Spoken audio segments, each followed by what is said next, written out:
ವೈದ್ಯಕೀಯ ಶಿಕ್ಷಣ ಸಚಿವರು ಹಾಗೂ ರಾಯಚೂರು ಜಿಲ್ಲಾ ಉಸ್ತುವಾರಿ ಸಚಿವರಾಗಿರುವ ಡಾಕ್ಟರ್ ಶರಣಪ್ರಕಾಶ್ ಪಾಟೀಲ್ ಅವರ ಜನ್ಮದಿನದ ಪ್ರಯುಕ್ತ ಅವರ ಅಭಿಮಾನಿಗಳು ವಿಶೇಷವಾಗಿ ಆಚರಿಸಿದರು.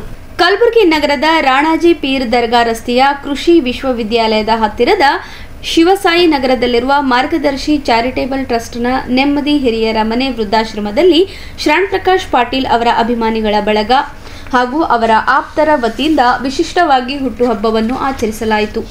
ಸಚಿವರಾದ ಡಾಕ್ಟರ್ ಶರಣಪ್ರಕಾಶ್ ಪಾಟೀಲ್ ಹುಟ್ಟುಹಬ್ಬ ಸಮಾರಂಭಕ್ಕೆ ಆಗಮಿಸಿ ಕೇಕ್ ಕತ್ತರಿಸಿದರು. ನಂತರ ಆಶ್ರಮದ ವೃದ್ಧರಿಗೆ ಬ್ಲಾಂಕೆಟ್ಸ್ ವಿತರಿಸುವ ಕಾರ್ಯಕ್ರಮಕ್ಕೆ ಚಾಲನೆ ಕೊಟ್ಟರು. ಶಿವರಾಜ್ ಬಿರಬಿಟ್ಟೆ ಅವರ ಪ್ರಾರ್ಥನಾ ಗೀತೆ ನಡೆಸಿಕೊಟ್ಟರು.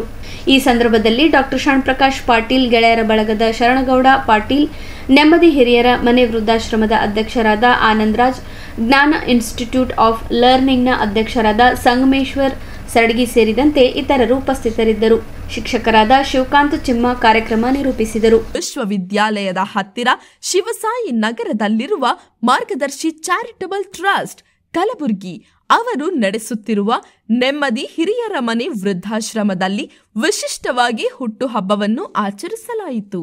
ಶಿವರಾಜ್ ಬಿರಬಿಟ್ಟೆ ಅವರ ಪ್ರಾರ್ಥನಾ ಗೀತೆಯೊಂದಿಗೆ ಕಾರ್ಯಕ್ರಮ ಆರಂಭಗೊಂಡಿತು. ಆತ್ಮಾನಂದ ಸಾಕಾರ ಓಂ ವೇದಾಂತರ್ಯ ಝೇಂಕಾರ ಆಧ್ಯಾತ್ಮಾಭಿಮಧುಸಾರ ಹೇ ದಿನಕರ ಶುಭಕರ ಧರಿಗೆ ಬಾ, ಈ ಧರಣಿಯ ದೇಗುಲ ಬೆಳಗುವ ನೀಗಿಸು ಬಾಳಿನ ಅಹಂ ಅಹಂ ಅಹಂ ಅಹಂ ಮಾನಸ ಮಂದಿರ ತುಂಬು ಓಂಕಾರನಾದ ಓಂ ಓಂ ಬ್ರಹ್ಮಾನಂದ ಓಂಕಾರ ಆತ್ಮಾನಂದ ಸಾಕಾರ. ಸಚಿವರಾದ ಡಾಕ್ಟರ್ ಶರಣಪ್ರಕಾಶ ಪಾಟೀಲ್ ಅವರು ಆಗಮಿಸಿ ಕೇಕ್ ಕತ್ತರಿಸಿದರು.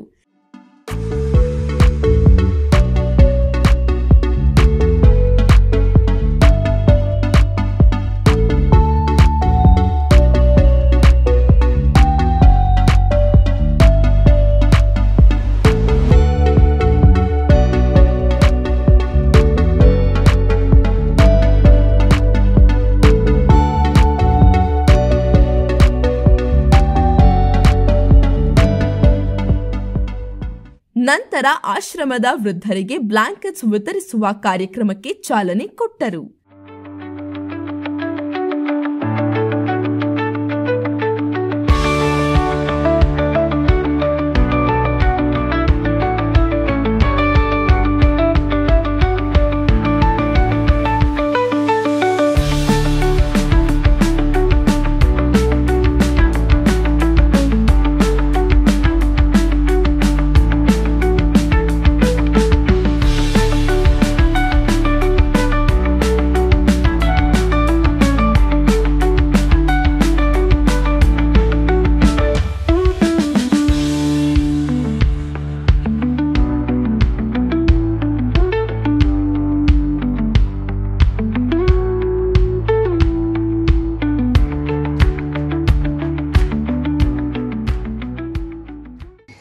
ಒಳ್ಳೆಯ ಒಂದು ವಿಚಾರ ಇದೆ. ಎಲ್ಲ ಹಿರಿಯ ಜೀವಿಗಳ ಮಧ್ಯೆ ಜೀವನದ ಮುಸ್ಸಂಜೆಯಲ್ಲಿ ಇರ್ತಕ್ಕಂಥ ಇಡೀ ಜೀವನವನ್ನು ತನ್ನ ಮಕ್ಕಳಿಗೆ, ಮೊಮ್ಮಕ್ಕಳಿಗಾಗಿ, ಸೊಸೆಯಂದಿರಿಗಾಗಿ, ತನ್ನ ಸಂಸಾರಕ್ಕಾಗಿ ಮುಡುಪಾಗಿಟ್ಟು ಜೀವನದ ಕೊನೆಯ ಒಂದು ಹಂತದಲ್ಲಿ ಒಂದು ಆಶಾಕಿರಣವಿಲ್ಲದೆ ಬದುಕ್ತಿರ್ತಕ್ಕಂತಹ ಜೀವಿಗಳ ಮಧ್ಯೆ ಆಚರಣೆ ಮಾಡೋದು ಬಹಳ ಉತ್ಕೃಷ್ಟವಾದಂಥ ವಿಚಾರ ಅಂತಕ್ಕಂಥ ಹಿನ್ನೆಲೆಯಲ್ಲಿ ಇವತ್ತು ಈ ಕಾರ್ಯಕ್ರಮದಲ್ಲಿ ಆಯೋಜನೆ ಮಾಡಿದ್ದೇವೆ. ವೃದ್ಧರಿಗೆ ಮತ್ತು ನಮ್ಮ ಭಾರತ ದೇಶದಲ್ಲಿ ಇಂಥ ಒಂದು ಸಂಸ್ಥೆಗಳು ಬಹಳಷ್ಟು ಆಗಬಾರದು ಅನ್ನೋದು ನಮ್ಮ ಒಂದು ಒಳಗಿನ ವಿಚಾರ. ಬಟ್ ಸಂಸ್ಥೆಯನ್ನು ನಡೆಸಿಕೊಂಡು ಹೋಗ್ತಾ ಇದ್ದಾರಲ್ಲ, ಅವರಿಗೆ ಮೊಟ್ಟ ಮೊದಲನೇದಾಗಿ ಧನ್ಯವಾದಗಳನ್ನು ಹೇಳೋಣ. ಇದು ಬಹಳ ದೊಡ್ಡ ಕಾರ್ಯವನ್ನು ತಾವು ಮಾಡ್ತಾ ಇದ್ದೀರಿ ಸರ್. ನಿಮಗೆ ಒಂದು 100 ಕೋಟಿ ಜನರ ಒಂದು ಆಶೀರ್ವಾದ ಯಾವತ್ತೂ ಇರುತ್ತದೆ ಅಂತಕ್ಕಂಥ ಮಾತನ್ನು ನಾನು ಹೇಳ್ತಾ ಇದ್ದೇನೆ. ಯಾಕಂದರೆ ಇವತ್ತಿನ ಕಾಲದಲ್ಲಿ ಹಿರಿಯರು ಮನೆಗೆ ಭಾರ ಆಗಿರ್ತಕ್ಕಂಥ ಒಂದು ವಿಚಾರವನ್ನು ನಾವು ಬಹಳಷ್ಟು ಕಡೆ ಕೇಳಿದ್ದೇವೆ. ನಮ್ಮ ದೇಶದ ಸಂಸ್ಕೃತಿ ಎಂಥದ್ದು ಅಂತಂದರೆ ಹಿರಿಯರ ಮಾರ್ಗದರ್ಶನದಲ್ಲಿ ನಡೆಯುವುದು, ಹಿರಿಯರ ಮಾತಿನ ಎದುರು ಮಾತಾಡದೆ ಬದುಕ್ತಕ್ಕಂಥ ಸಂಸ್ಕೃತಿ ನಮ್ಮದು ಇರೋದರ ಹಿನ್ನೆಲೆಯಲ್ಲಿ ಇವತ್ತು ಆ ಕಡೆ ನಾಗರಿಕತೆಯೂ ಪೂರ್ತಿ ಗೊತ್ತಿಲ್ಲ, ಈ ಕಡೆ ನಮ್ಮ ಸಂಸ್ಕೃತಿನೂ ಗೊತ್ತಿಲ್ಲದೆ ಇರತಕ್ಕಂಥ ಜನಾಂಗ ಹಿರಿಯರಿಗೆ ಅಷ್ಟು ಒಳ್ಳೆಯ ರೀತಿಯಲ್ಲಿ ನಡೆಸ್ಕೊಳ್ತಾ ಇಲ್ಲ ಅಂತಕ್ಕಂಥ ವಿಚಾರ ಖೇದನೆಯ ವಿಚಾರ. ಅದರಲ್ಲಿ ಸಾಹೇಬರು ಇಲ್ಲಿ ಆಚರಣೆ ಯಾಕೆ ಮಾಡಬೇಕು ಅಂತಕ್ಕಂಥ ಹಿನ್ನೆಲೆಯಲ್ಲಿ ನಾವು ಮಾತಾಡಿದಾಗ ಇವರ ಮಧ್ಯೆ ಮಾತಾಡೋದರಿಂದ ನಾವು ಮಾಡೋದರಿಂದ ಇವರೆಲ್ಲರ ಆಶೀರ್ವಾದ ಅವರ ಮೇಲೆ ಇರಲಿ ಅಂತಕ್ಕಂಥದ್ದು ಈಗಾಗಲೇ ಚಿಮ್ಮ ಸರ್ ಹೇಳಿದ್ರಲ್ಲ, ಆ ಒಂದು ಹಿನ್ನೆಲೆಯೂ ಸಹಿತ ಇದೆ. ವೈದ್ಯಕೀಯ ಶಿಕ್ಷಣ ಸಚಿವರು, ಕೌಶಲ್ಯಾಭಿವೃದ್ಧಿ ಮತ್ತು ಜೀವನೋಪಾಯ, ರಾಯಚೂರು ಜಿಲ್ಲಾ ಉಸ್ತುವಾರಿ ಸಚಿವರ 58ನೇ ಹುಟ್ಟುಹಬ್ಬದ ಆಚರಣೆಯನ್ನು ಸುಮಾರು 2-3 ದಿನಗಳ ಹಿಂದೆ ಅನೇಕ ಗೆಳೆಯರ ಥರ ಚರ್ಚೆ ಮಾಡ್ತಾಯಿದ್ವಿ. ಎಲ್ಲಿ ಆಚರಣೆ ಮಾಡೋಣ, ಆ ಆಚರಣೆ ಹಿಂದೊಂದು ಉದ್ದೇಶ ಇರಬೇಕು, ಎಲ್ಲರಿಗೂ ಕೂಡ ಅದರಿಂದ ಒಂದು ಮಾರ್ಗದರ್ಶನ ಸಿಗೋ ಥರ ಏನನ್ನಾದರೂ ಮಾಡೋಣ. ಎಲ್ಲೋ ಹೋಗ್ಬಿಟ್ಟು ಮಾರ್ಕೆಟ್ನಲ್ಲಿ ನಾವು ಅವ್ರ ಬಗ್ಗೆ 4 ಮಾತಾಡೋಕ್ಕಿಂತರೂ ನಮ್ಮಿಂದ ಸಮಾಜಕ್ಕೆ ಏನನ್ನಾದರೂ ಸ್ವಲ್ಪ ಹುಟ್ಟಿದಂಥ ಸಮಾಜಕ್ಕೆ ಏನಾದರೂ ಕೊಡಬೇಕಲ್ಲ, ಆ ದಿಶೆಯಲ್ಲಿ ಎಲ್ಲರೂ ಕೂಡ ವಿಚಾರ ಮಾಡಿದಾಗ ನಿನ್ನೆ ದಿನ ನಮ್ಮ ಸಂಗಮೇಶ್ ಸರಡಿಯವರು ಹಾಗೂ ಅನೇಕ ಗೆಳೆಯರು ವಿಚಾರ ಮಾಡಿಲ್ಲ, ವೃದ್ಧಾಶ್ರಮದಲ್ಲಿ ಏನಾದರೂ ಡಾಕ್ಟರ್ ಸಾಹೇಬ್ರು ಒಂದೇಳಿ ಬಂದ್ರೆ ಅವ್ರನ್ನ ಕರೆಸಿ ಇಲ್ಲಿನ ಕೆಲವೊಂದಷ್ಟು ಸಮಸ್ಯೆಗಳನ್ನು ಅವ್ರಿಗೆ ಗಮನಕ್ಕೆ ತರೋಣ. ಇದಷ್ಟೇ ಅಲ್ಲ, ಈ ಒಂದು ಕಾಲನಿಯ ಸಮಸ್ಯೆ ಕೂಡ ಅವ್ರಿಗೆ ಗೊತ್ತಾಗಬೇಕು. ಈ ಉದ್ದೇಶದಿಂದಲೇ ಈ ಒಂದು ಆಶ್ರಮ ವಿಶೇಷವಾಗಿ ನಾವೆಲ್ಲರೂ ಕೂಡ ಆಯ್ಕೆ ಮಾಡಿಕೊಂಡಿದ್ದು. ಯಾಕಂದ್ರೆ ಕಲಬುರಗಿಯಲ್ಲಿ ಅನೇಕ ವೃದ್ಧಾಶ್ರಮಗಳು, ಅನಾಥಾಶ್ರಮಗಳಿವೆ. ಆದರೆ ಇದನ್ನೇ ಆಯ್ಕೆ ಮಾಡ್ಕೊಂಡ್ರೆ ಇದು ಒಂದು ಮುಖ್ಯ ಒಂದು ಕಾರಣ ಇಟ್ಕೊಂಡೇ ಈ ಒಂದು ವೃದ್ಧಾಶ್ರಮನ ನಾವು ಆಯ್ಕೆ ಮಾಡಿಕೊಂಡಿದ್ದು. ಬಹುಶಃ ಡಾಕ್ಟರ್ ಸಾಹೇಬ್ ಬಂದಾಗ ನೀವೆಲ್ಲರೂ ಕೂಡ ಕೇಳಿದ್ರಿ, ನೋಡಿದ್ರಿ, ಎಲ್ಲರನ್ನ ಬಹಳ ಪ್ರೀತಿಯಿಂದ ಮಾತನಾಡಿದ್ದು, ಎಲ್ಲರ ಸಮಸ್ಯೆಗಳನ್ನ ಇದ್ದ ಸಮಯದಲ್ಲೇ ನಿಮ್ಮೆಲ್ಲ ಸಮಸ್ಯೆಗಳನ್ನು ಕೇಳಿದ್ದು, ಜೊತೆಗೆ ಈ ಕಾಲನಿ ನಿವಾಸಿಗಳ ಸಮಸ್ಯೆ ಇಲ್ಲ, ಈ ಒಂದು ಕಾಲನಿಗೆ ನೀರಿಲ್ಲ ಅಂತ ಹೇಳಿದ್ದು.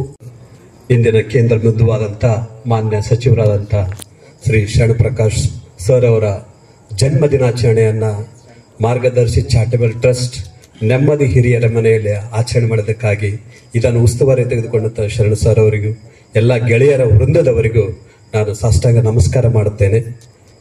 ಸೊ ಇದೊಂದು ಒಳ್ಳೆಯ ಅವಕಾಶ. ನನ್ನ ತಾಯಿಯಂದರ ಜೊತೆಗೆ ಈ ಒಂದು ಕ್ಷಣ ಗಳಿಗೆಯನ್ನು ಕಳೆದರಲ್ಲ, ಅದು ಕ್ಷಣ ಬಹಳಷ್ಟು ಮುಖ್ಯ.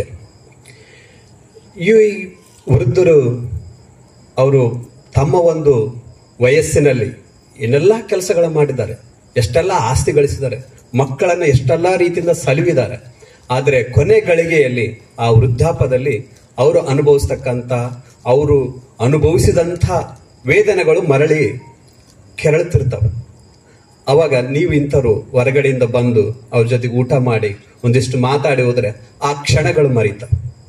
ಸೊ ನನ್ನ ಉದ್ದೇಶ ಈ ಮುದುಕರನ್ನ ಸಾಯತನಕ್ಕೆ ಇಲ್ಲೇ ಸಾಕ್ಬೇಕೆಂಬ ನನ್ನ ಉದ್ದೇಶ ಅಲ್ಲ. ಇವರನ್ನ ಸರಿಯಾಗಿ ತಿಳುವಳಿಕೆ ಹೇಳಿ, ಪಾಲಕರಿಗೆ ತಿಳುವಳಿಕೆ ಹೇಳಿ, ಆ ಮಕ್ಕಳಿಗೆ ತಿಳುವಳಿಕೆ ಹೇಳಿ, ಸೊಸೆಯಂದರಿಗೆ ತಿಳುವಳಿಕೆ ಹೇಳಿ, ತಿರ್ಗಾ ಈ ವೃದ್ಧ ಜೀವಿಗಳು ಆ ಮನೆಯನ್ನು ಸೇರಬೇಕು. ಸೊ ಆ ಒಂದು ಕಾನ್ಸೆಪ್ಟ್ ಅಲ್ಲಿ ನಾನು ಈ ಒಂದು ವೃದ್ಧಾಶ್ರಮವನ್ನು ತೆಗೆದಿರೋದು. ನಾನು ಮಕ್ಕಳಿಗೋಸ್ಕರ ಕೆಲಸ ಮಾಡ್ತಿದ್ದೇನೆ. ಚೈಲ್ಡ್ ಲೈನ್ 1098 ಈಗಾಗಲೇ ಕೇಳಿರ್ಬೋದು. ಮಕ್ಕಳ ಸಹಾಯವಾಣಿ ಅಂತ ಒಂದು ಸಂಖ್ಯೆ ಇದೆ. ರೈಲ್ವೆ ಸ್ಟೇಷನ್ ಒಂದು ಕ್ಯಾಬಿನ್ ಇದೆ ನಮ್ದು, ಮಕ್ಕಳ ಸಹಾಯವಾಣಿ ಇದ್ದಾನೆ. ಸೊ ಇದು ಮಕ್ಕಳಿಗೋಸ್ಕರ ಕೆಲಸ ಮಾಡ್ತಿದ್ದೆ. ಈ ವಯಸ್ಸಿನಲ್ಲಿ ಇರ್ತಕ್ಕಂಥವ್ರು ಕೂಡ ಇವರು ಕೂಡ ಮಕ್ಕಳಿದ್ದಾಗನೆ.